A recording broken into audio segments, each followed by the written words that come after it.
Hello and happy Monday evening. Happy Monday, everyone. Yeah, I hope you're having a good one or had a good Absolutely. one. I had a good one with Liverpool. Absolutely. Absolutely destroying Manchester City. And we're now into... I mustn't fall into this Nick Robinson trap of constantly boring on about football. Or should I? I think that's in the rearview mirror, Matt. But we did wake up to some, I thought it was quite extraordinary news. I did too. And I think that I'm glad you did, because it really did surprise me, actually. Depressing news. It was very as well. depressing. Yeah. So, Joe Biden, still president, though it's often forgotten, in a humongous... By him, mate. By him, yeah. I mean, a humongous U-turn has pardoned his son, Hunter, for any crime he quotes has committed or may have committed between January the 1st, 2014 to December the 1st, 2024. Long period. We'll come back to that. But the obvious point is that Biden and his advisors have consistently, repeatedly, and categorically, and quite brusquely sometimes, said that he would not get involved. Hunter wouldn't receive a pardon, and this is recently. I mean, last month, the White House press secretary Karine Jean-Pierre said our answer stands, which is no. And even last week, White House spokesman Andrew Bates referred reporters to Biden's previous answers on this. No way. So why the change? And I think that there are two basic elements, both of them fairly obvious. One is that Hunter Biden was heading towards sentencing hearings. One in Delaware on December the 12th for the firearms conviction. He lied on a firearms application form. And that was maximum sentence to 25 years. He was expected he'd probably get about 16 months. Yeah. And then on December the 16th in LA, sentencing on 9 federal tax charges. Again, maximum 17 years, most likely to serve 36 months in federal prison, which is no cakewalk.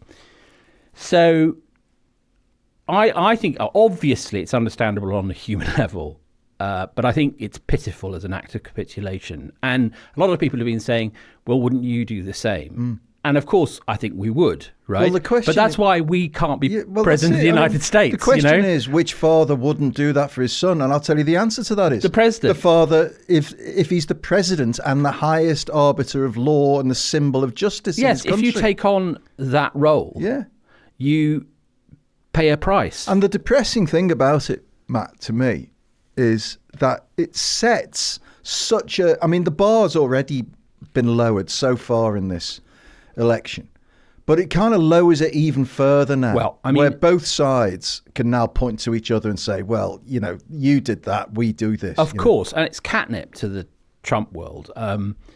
It was always key to Biden's brand, before he ran for president, but especially then, that he believed in the separation of politics and justice, and he ran on a very clear platform of renewing the rule of law.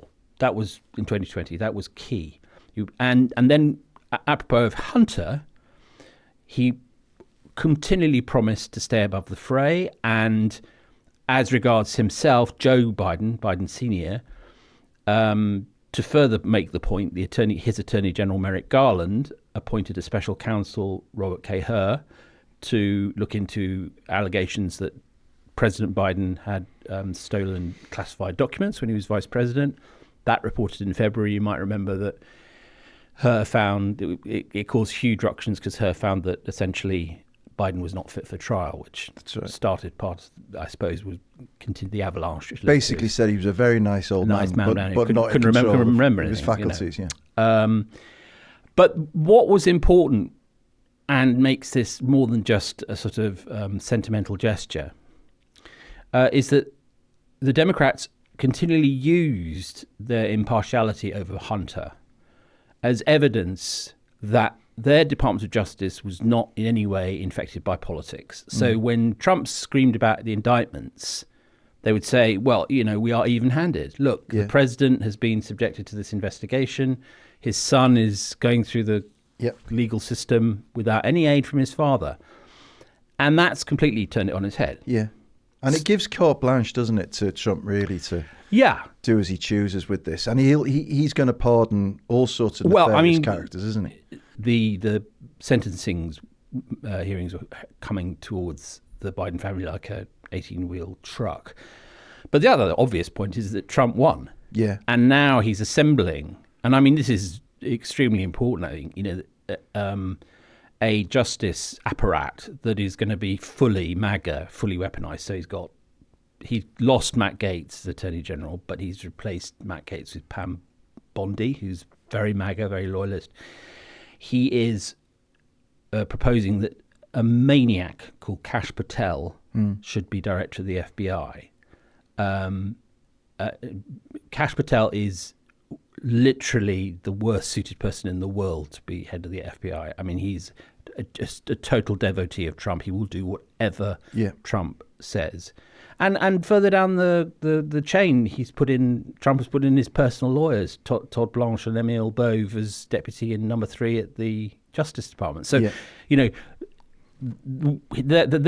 DOJ under Trump, one way or another, is going to be fully weaponized. Now, Matt, just explain how is that a departure? Because well, surely most presidents would load the dice to their advantage. No, you see, well, I mean, it has been a matter of pride and something that, I mean, like Merrick Garland, the Democrat nominee, the Democrat Attorney General, appointing a special counsel to look into Biden. Yeah, that Attorney Generals are independent. Yeah, and the last Attorney General Trump had, well, actually there was an acting one after him, but proper one, Bill Barr, was forced to resign because he would not join in Trump's election denial thing. And this is why, this is a bit that hasn't been written up enough today, I think, but is really, really important about why Biden Sr. will have done this, which is that if you noticed during the campaign, it was done very sneakily, but the Stop the Steal stuff about 2020 shifted from all the machines were rigged, there was dumping of ballots, to something totally different, which was the social media platforms colluded in suppressing a story about, drumroll, Hunter Biden's laptop. Yeah. Now, without getting too much into the weeds about that, because it's been massively contentious and it's you can go down that rabbit hole and never come out.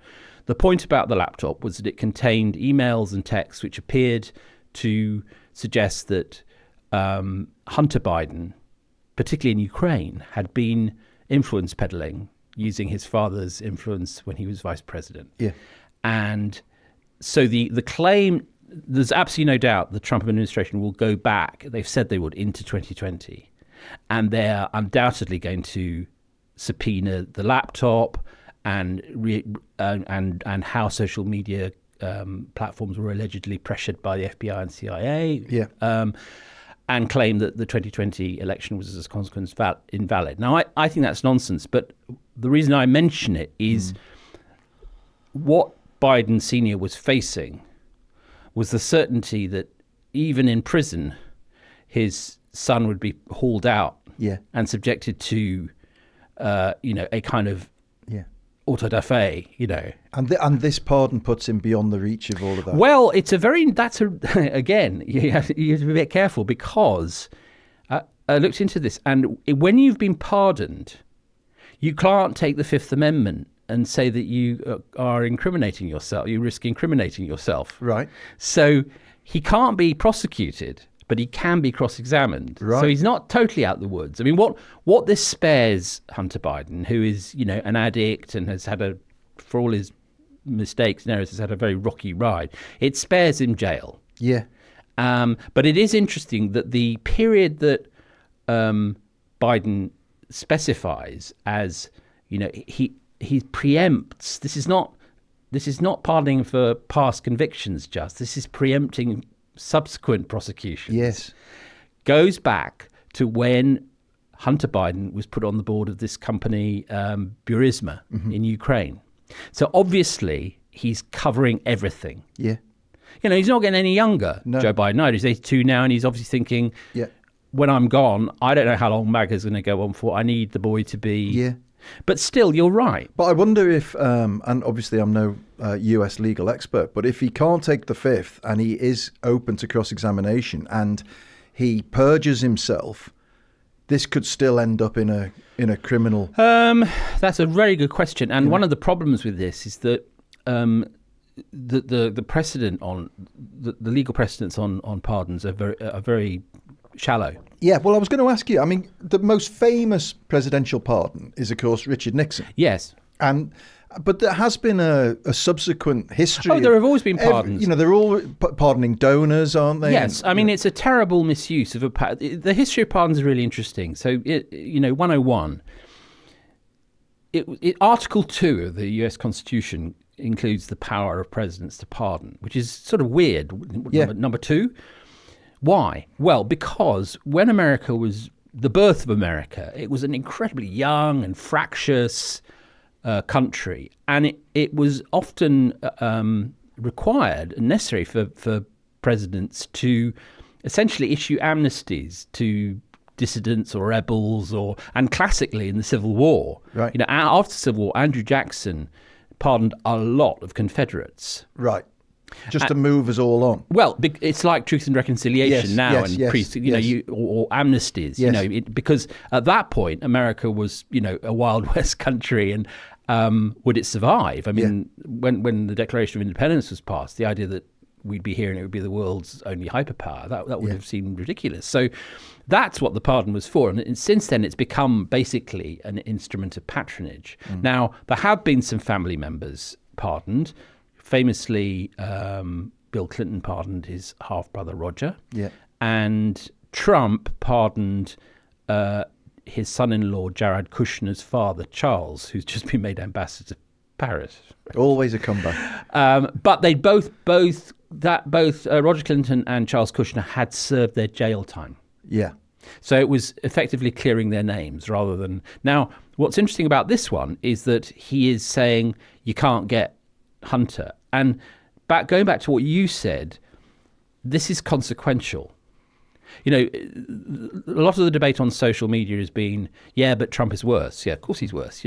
That's not up for argument. But the question is, where does this leave the Democrats, who, frankly, have been ill-served by Joe Biden, who stuck around too long and has now pardoned his son? Yeah. And Jared Polis, who's the governor of Colorado and a potential candidate in 2028, posted quite a strong criticism of Joe Biden, which was as follows. While as a father, I certainly understand President Joe Biden's natural desire to help his son by pardoning him. I'm disappointed that he put his family ahead of the country. This is a bad precedent that could be abused by later presidents and will sadly tarnish his reputation. That is 100%. That's 100% right. That's it. End of. And you have the pardon itself, the statement, is fantastically self-pitying and saccharine, and it uses precisely the sort of language that bloody Trump has been using. About political persecution. So he talks about what Biden calls raw politics interfering with justice, and in trying to break Hunter, they've tried to break me, and there's no reason to believe it will stop here. Well, hang on a minute. The second round of charges happened in September 2023 when he was president. Yeah. So what are you saying? Are you saying that justice wasn't being observed during your presidency? Yeah. I mean, it's a pathetic. It is. The whole thing is, depressing is the word, I think, because the one thing that the Democrats have been running on is the fumes of moral high ground. Absolutely, yeah. We're not Trump. We don't debase our way of life. We are rule of law.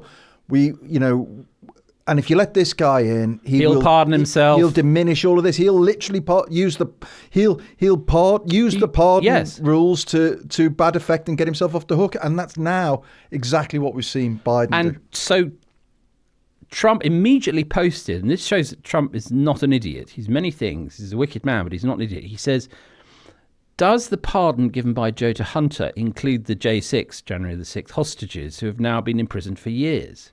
So he moves immediately to the people he wants to the moral equivalence. And more than 900 rioters already convicted. Yeah. And Trump will just say, well, everyone does this. And he'll pardon himself on the grounds that to quote Joe Biden, raw politics infected his own indictments. Yeah. And I think it's a very sad exit by Biden. You know, his reputation already tarnished for sticking around so long.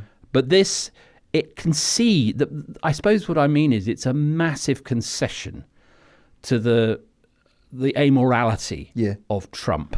Well, what it's done is it's made that amorality general and concrete. It's normalized. You know, I mean, the Democrats have got a very, very steep mountain to climb in terms of getting, you know, the House and Senate are, you know, quite narrow. It's narrow margins for the Republicans, but getting the White House back will be hard. Yeah.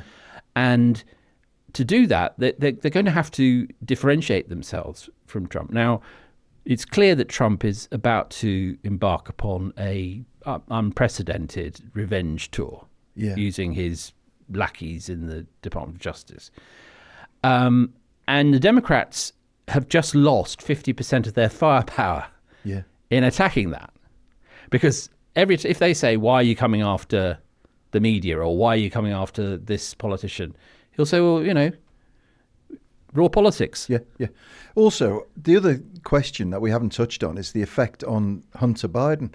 And I would suggest, in a strange way, that Joe Biden has deprived him of any chance of salvation and rehabilitation, because Hunter Biden is now forever condemned to be the guy who should have gone to jail. Yes. And you know, in the eyes of the law, rightly so, I'm afraid. Yes. I mean, the Hunter Biden has not had an easy life. You know, his mother was killed in a car crash. Yeah. And he's an addict. At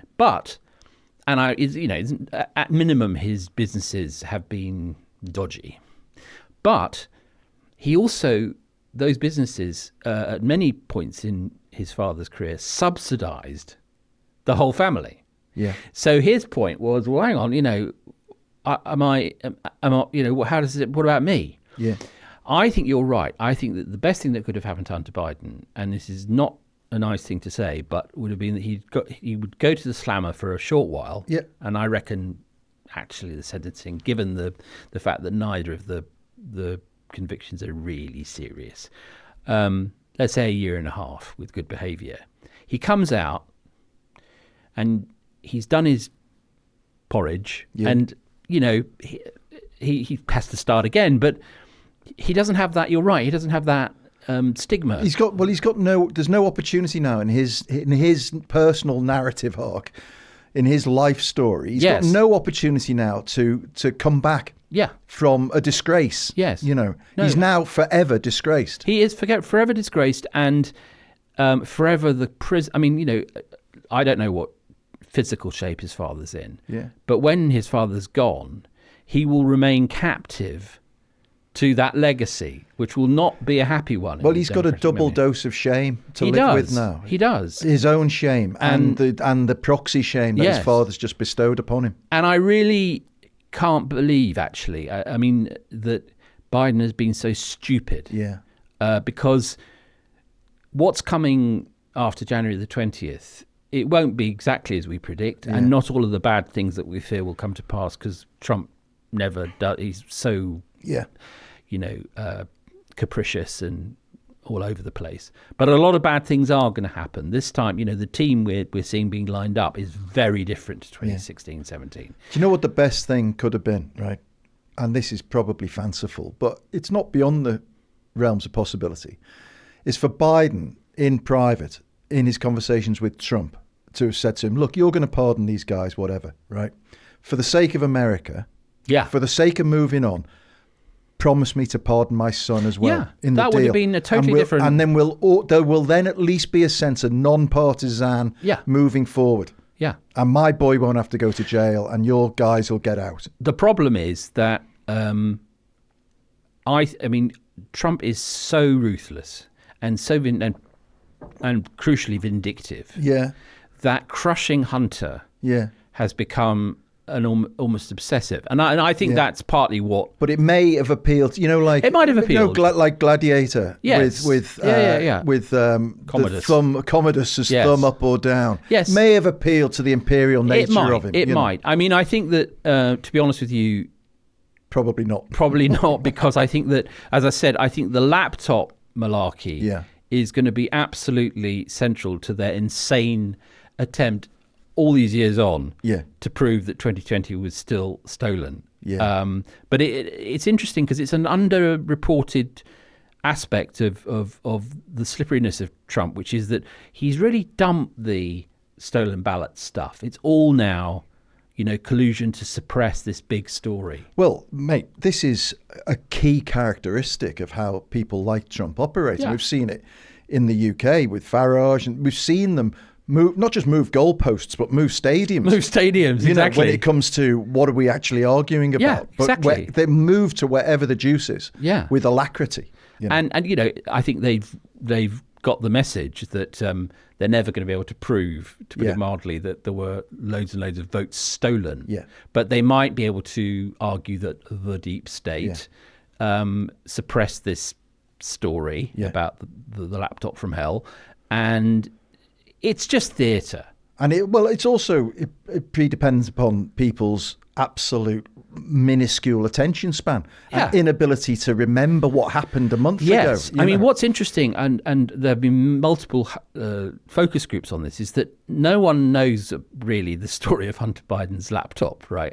Which is because they're sane. And to be honest, I try and avoid it because it really is. It's like the Kennedy conspiracy theories, but without the sort of action, without the fascination. It's just a laptop, right?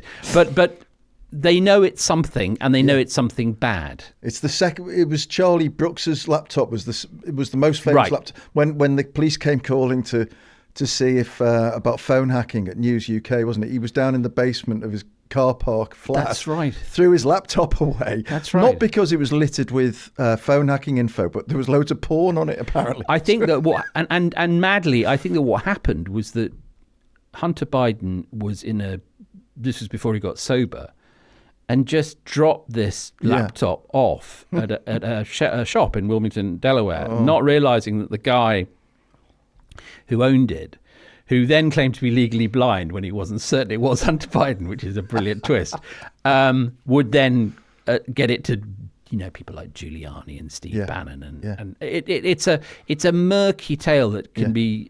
But the point is, you're right. The top line is Hunter Biden laptop up to no good, right? Yeah. And Biden, paradoxically, has just ensured that many, many millions more Americans than yesterday think, maybe that is true. That's a bit fishy. Well, they've given the Neil Olivers of America will be in a frenzy, won't they now? They already are. I mean, Ben Shapiro, for it was he, Little Ben of the Daily Wire, did one of his Ben Reacts short videos.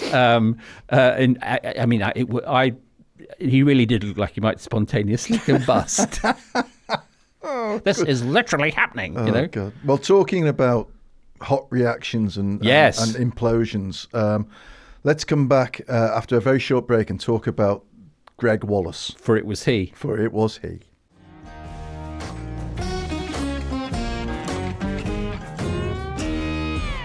So, Matt, Hunter to Gregg. From Hunter to Gregg. 2 G's. Yes, Gregg, Greggg. No one made that mistake. He gets very sensitive about it. What do you make of it all? Well, I mean, to say the word sort of PR car crash, leaving aside the morality, which we'll get to, that doesn't cover it. I mean, if anyone hasn't seen it, that I imagine most have seen some of it, that this is the Celebrity MasterChef presenter, and at least 13 people, some of them on the record like Kirsty Walk and Kirsty Allsop, have said that Gregg Wallace was involved in inappropriate sexual language and behaviour, I suppose is the best way of describing it. And yesterday, Sunday, he quite ridiculously doubled down.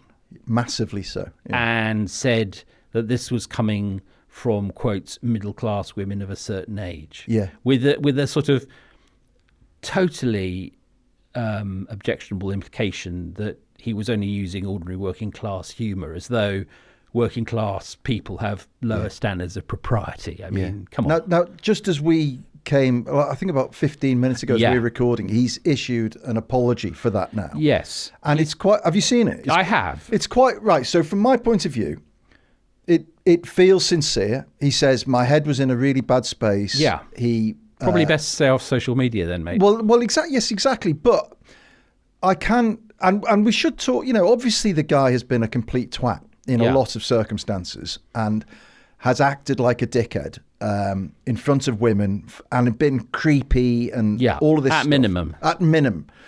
What he hasn't done. So we should be clear. I mean, we don't know exactly what he's done or said. Don't forget Hugh Edwards. know. Yeah, it's true. But I think. There's no suggestion as yet that there's anything on the Hugh Edwards scale of offence. Heaven forfend anything, or Harvey, even worse. Or something like exactly. That.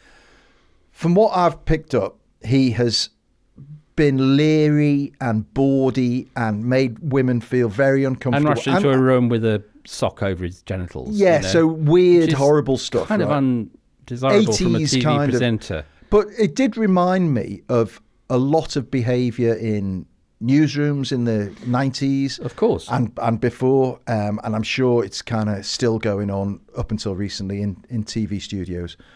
And he's issued this apology, and he said, "Look, I was in a bad space," and it made me think.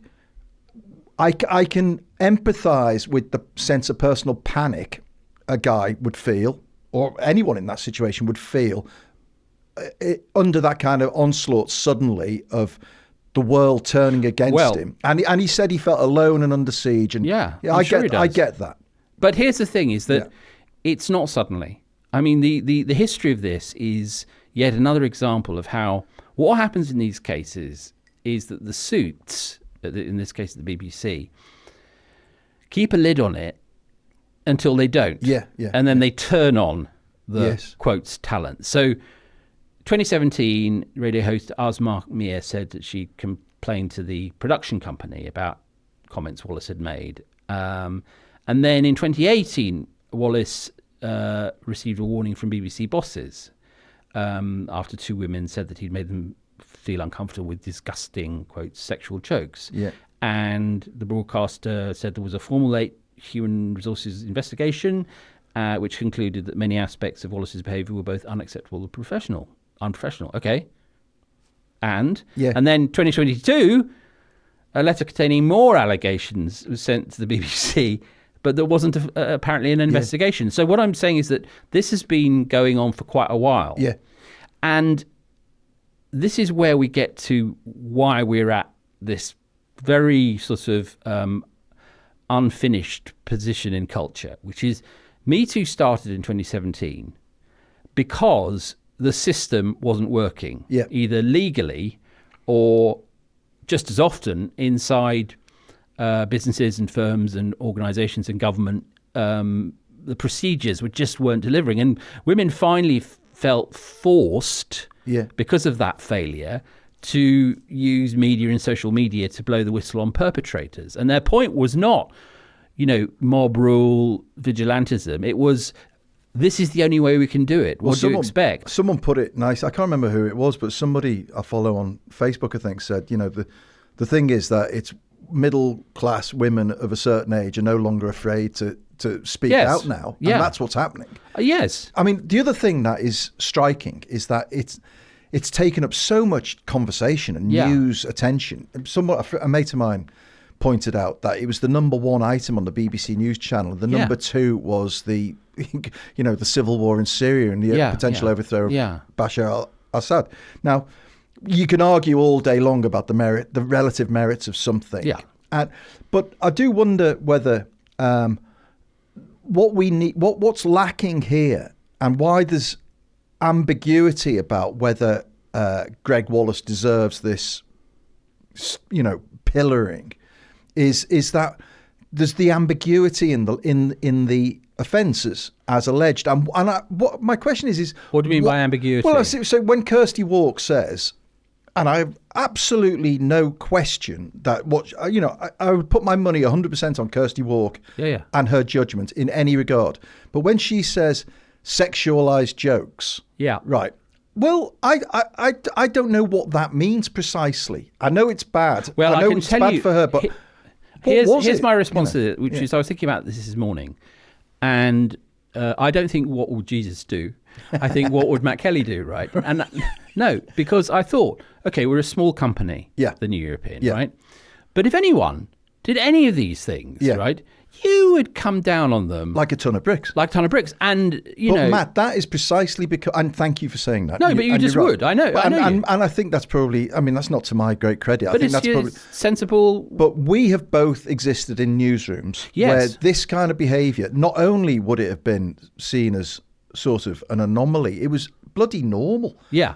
Amongst a lot of people, and much, much worse. I've seen somebody in a newsroom drag a woman by her hair, unbelievable, from a desk because that person didn't like a piece of work that woman had done, and he wanted to show her the error of her ways. Assault. Now, in any normal society, the police would have been 10 minutes behind that, but they weren't. But look, if you are in the public eye, or anything actually, in any position of power, but particularly if you're in the public eye, a lot of the defense of Wallace is, well, his worldview was formed in the 80s, 1864 or whatever, right? The in the late Victorian period. Yeah. And the fact is that I don't care.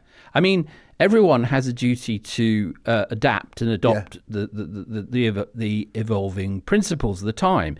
And I think that the strongest critique of the way that, particularly the BBC, I have to say, but also the Church of England, we're thinking of the Justin Welby thing we talked about the other day, and Philip Schofield, ITV, is that, look, the Me Too sort of explosion happened in 2017. It's more than 7 years, guys. Yeah. Why is the BBC only now launching it? I think launched it in October, a sort of full independent review of its workplace culture. And, officially there is no answer, but we know what the answer is. The answer is that talent, as it's called, i.e. the stars, the presenters, are allowed or have been allowed an immense degree of latitude until they go too far. Yeah. And what that means is that it's a case like this where there have been multiple interventions and then, but mostly behind closed doors, and then suddenly it reaches a critical mass and Gregg Wallace has to, quote, step back. It's funny. MasterChef. I saw a clip of Richard Osman, from with Marina Hyde on The Rest is Entertainment. And he was giving a very staunch defence of Gregg Wallace, saying he was on his show. Everybody loved him. The makeup women loved him. The canteen staff loved him. Everybody loved him. He was, lots of people love Trump, though. Well, exactly. So this was my point. That it is entirely possible for somebody, as he said, somebody who's not a psychopath, but who can be a very flawed character. We did a very positive segment about that. Do you remember that satire he did about the eating? Totally. I wouldn't dispute. He's a talented presenter. The reason that he's on TV so much is that people do like him. Of course. And they like that high energy, high enthusiasm. And all of the people that we've mentioned. Yeah.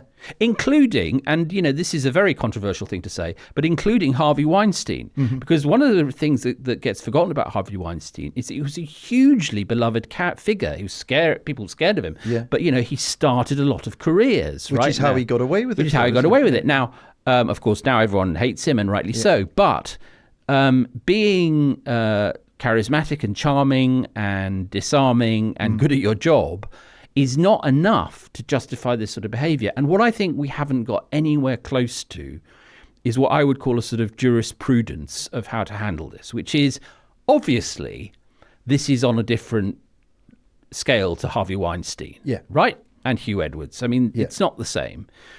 So how do we, we haven't even begun to work out systems that can, when necessary, involve the police, but the harder cases are going to be the ones that don't. This is the core of my problem, and you've helped clarify it in my head. Is that because so much of this conversation now happens on social media and happens so quickly that the scale of damnation seems almost uniform. Well, it goes from 0 to 60 in a second, and there is no scale.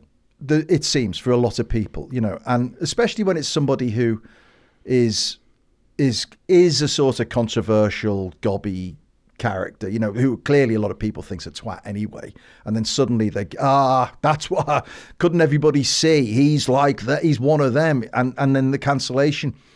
happens. And I did think there are a couple of strange paradoxes. One is that he, Jeremy Clarkson, who today was being questioned. There was another Rest is Entertainment podcast with the title, Could Jeremy Clarkson be Prime Minister, last week. It's coming. So 8 years ago, Jeremy Clarkson punched a producer in the face and called him a lazy Irish bastard. And then in the Sun column, he wrote that Meghan Markle should be paraded naked through the streets and have shit thrown at her. And today, he's now being touted as a future Prime Minister. Yes. So, yes. Now, of course, you could point to Boris Johnson and say, well, Boris Johnson's of the same cloth and he's been Prime Minister, so that's fine. And a man who has been found liable by jury for sexual assault is about to become president exactly again. Right. Exactly right. But then you get this, so you've got this cancellation of Gregg Wallace, but we still don't actually know what he's done. Well, here's the problem, as we're in limbo at the moment, because the cancel culture, which I'm obviously against mostly, has the only excuse for it is when the other systems have failed. Mm-hmm.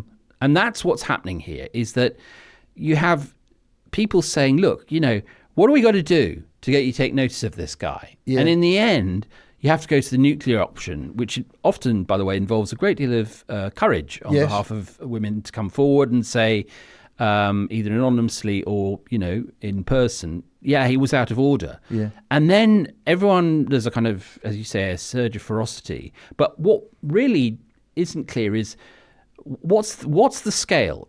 What do you have to do to get fired? Yeah. What do you have to do for because one of the things that's causing the BBC agony this week is that there are a lot more Celebrity MasterChefs in the can that are ready to... I think coming out tonight. Tonight, Monday, at time of recording, it's still going to be transmitted. Yeah. And people are pointing out, well, do you not think this is a bit insensitive? So what about that? What do you have to do to never work in television again? Yeah.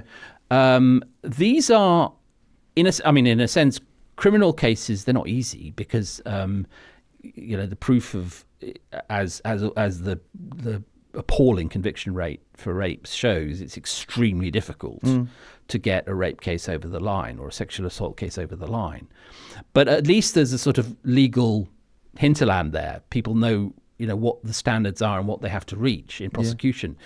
Yeah. In all of this, I think we're running around like moral children. We have a clear and present problem, which is all to do with power. That men in power abuse their position with women. That's as old as the hills. Yeah. That is old as the hills.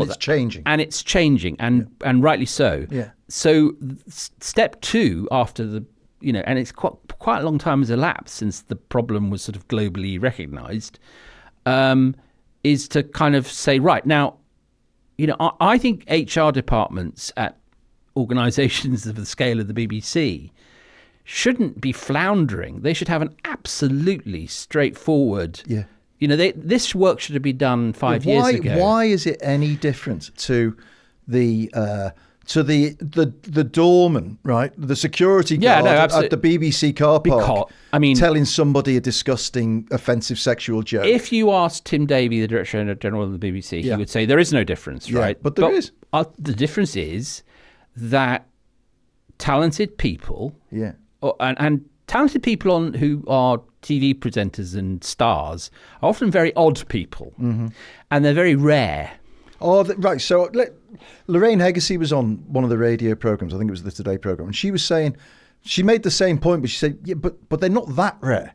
They're not so rare that if somebody sticks out like a sore thumb as being offensive, what I meant was that replace. No, I mean talent is rare. Yeah. Not that the bad, So no. The talent. I'm saying, she was saying, talent is hard to come by, but it's not that hard to come by. Well, I totally agree, 100%. Yeah. But what I'm saying is the reason that stars and presenters get are given a lot more rope is because their employers, the producers, the executives, the suits, the money men, fear that if they apply the same standards that you and I would face, they will be left with anyone in the studio, which is pathetic. Yeah, of course. Clearly pathetic. So I think I don't know how many times this has to happen for the creative world. And I was interested that the Culture Secretary, Lisa Nandy, quite rightly, was in seeing the BBC about this, right? About Gregg Wallace? Yes. Was she? I suspect she was talking about other things. Yeah, but she made it clear that there has to be a sort of systematic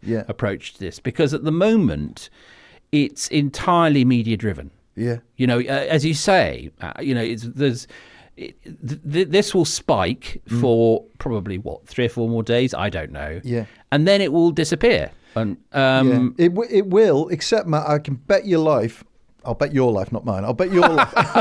You can bet your life. Matt Kelly, hello.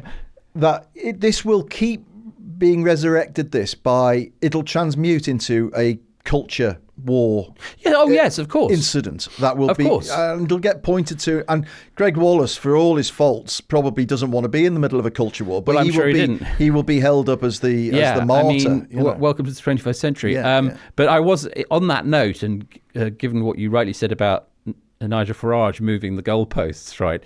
I was entertained by Farage very, very carefully distancing himself. He did, didn't he? Because I'm sure a lot of Farage's supporters think, well, it's just a bit of fun, isn't it? A bit of banter, God, he's got no sense of humour. But actually, Farage, even for when you know you're in trouble, right? Yeah. This is actually a kind of good test of whether you're fucked, right? If Farage in a Me Too case is saying, "Oh, I don't know about that," right? You're out, mate. If I was Gregg Wallace, that would have deeply depressed me. On a slightly lighter note, that is quite light, actually. That was light, but even more light was a lot of my women friends were liking and sharing Rod Stewart's message. It was good, wasn't it? Yeah, but I have a slight niggle with this because I was thinking about it. Well, the twofold, really. So Rod Stewart said, because his wife Penny Lancaster was on the show, yeah. And Rod Stewart sent a note which said more or less, you humiliated my wife, but you cut that out. You're a fat... it's very abusive. You're a bald, tubby, hypocrite bully, right? Yes. Something like this.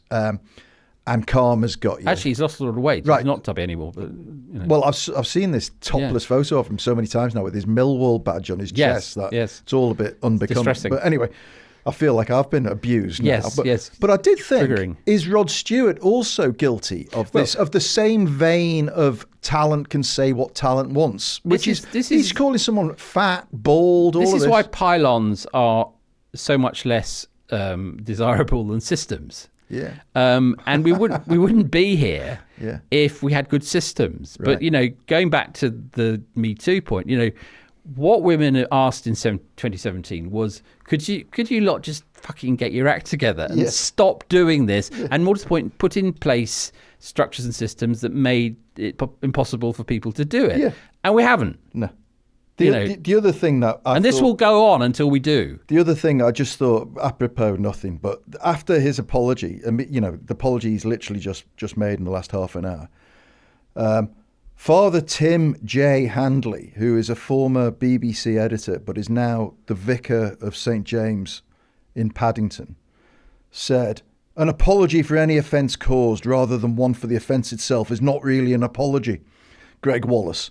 And I thought, well, at least the church is still right at the forefront of the pitchfork brigade. Because and forgiveness is still not a factor. Yes, because the Church of England has such a spotless image exactly, at the moment, doesn't it? I don't know. Maybe Tim Handley has weighed in on Justin Welby, possibly, and his much greater offences to humanity than Gregg Wallace. But actually,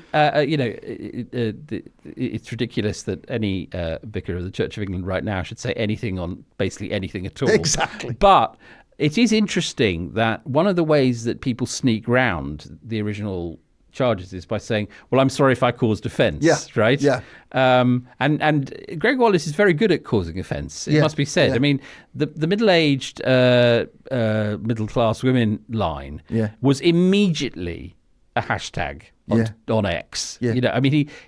He found the way perfectly on Sunday to turn absolutely everyone against, even a vaguely liberal disposition against him. I was listening to David Yelland on the Today programme this morning, who's very good on PR topics. He's excellent. And he made the very salient point, which that notice the timestamp on that video. Yes. It was 7:00 in the morning. That's right.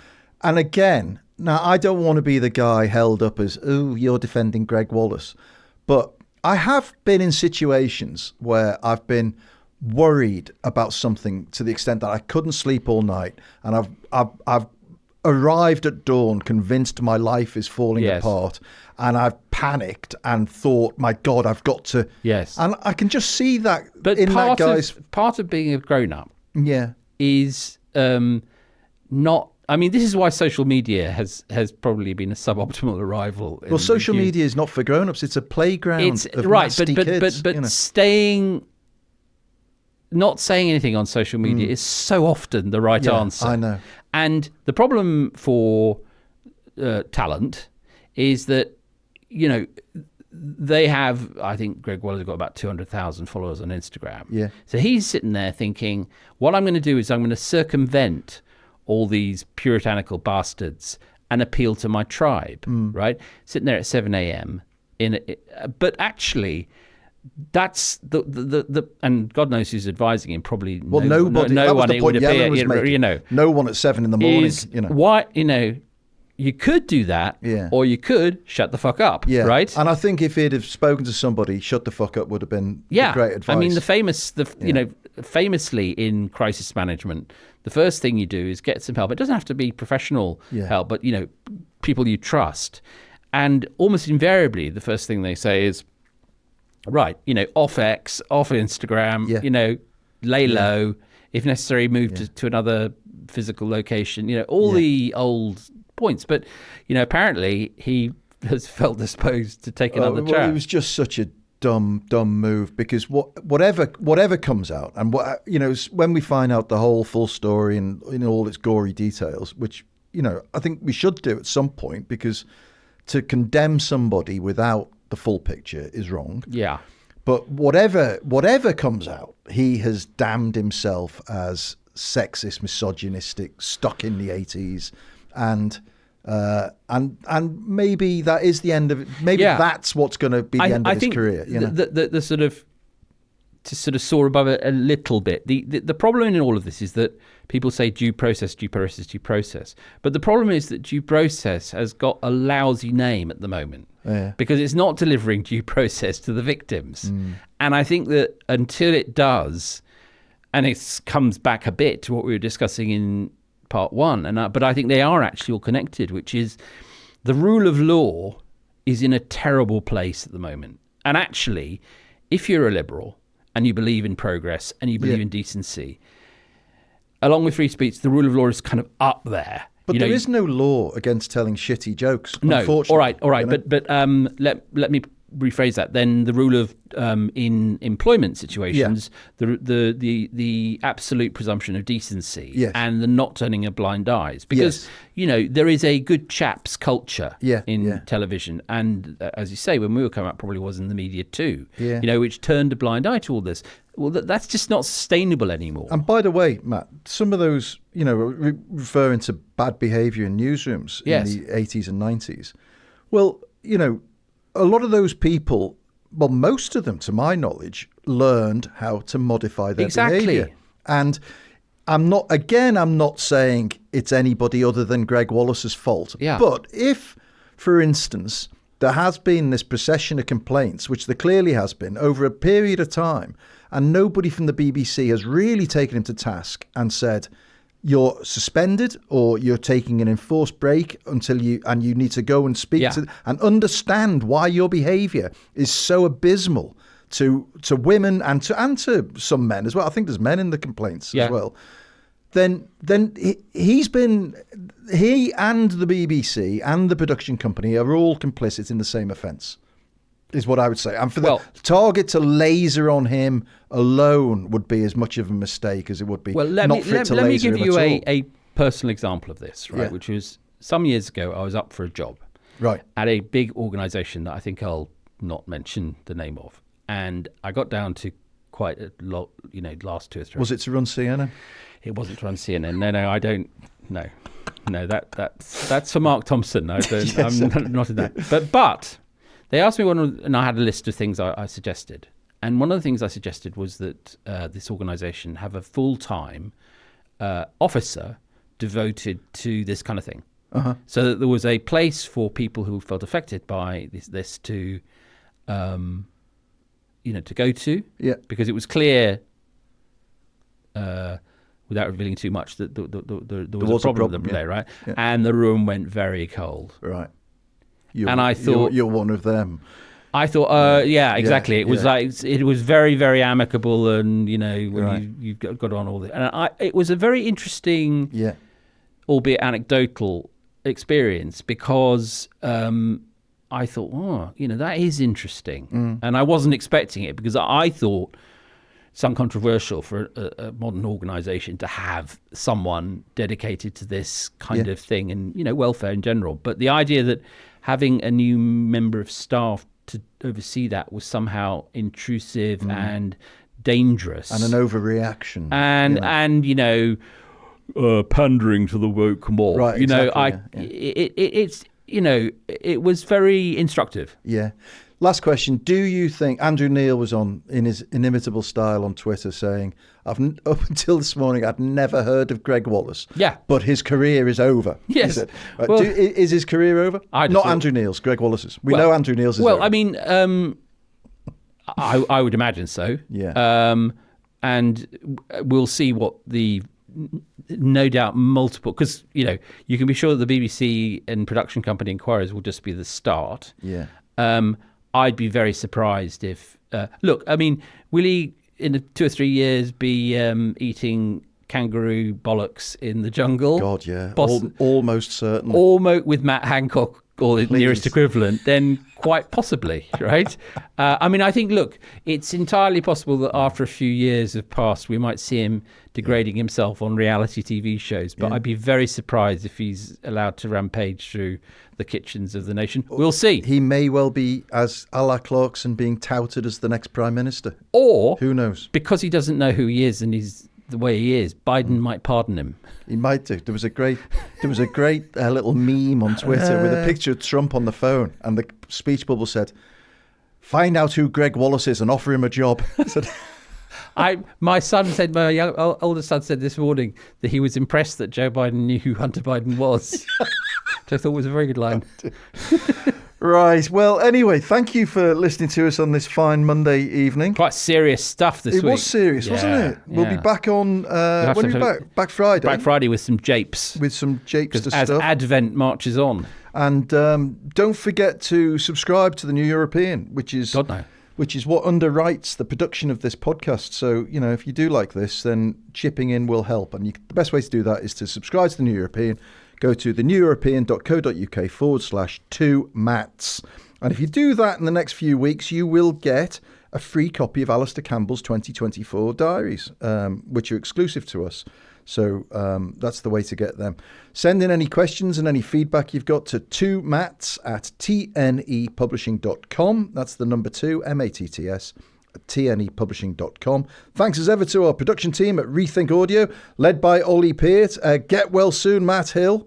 We're thinking about you and your thoughts and prayers in your sickbed. And we'll see you guys you Friday. Yeah. Have a great week.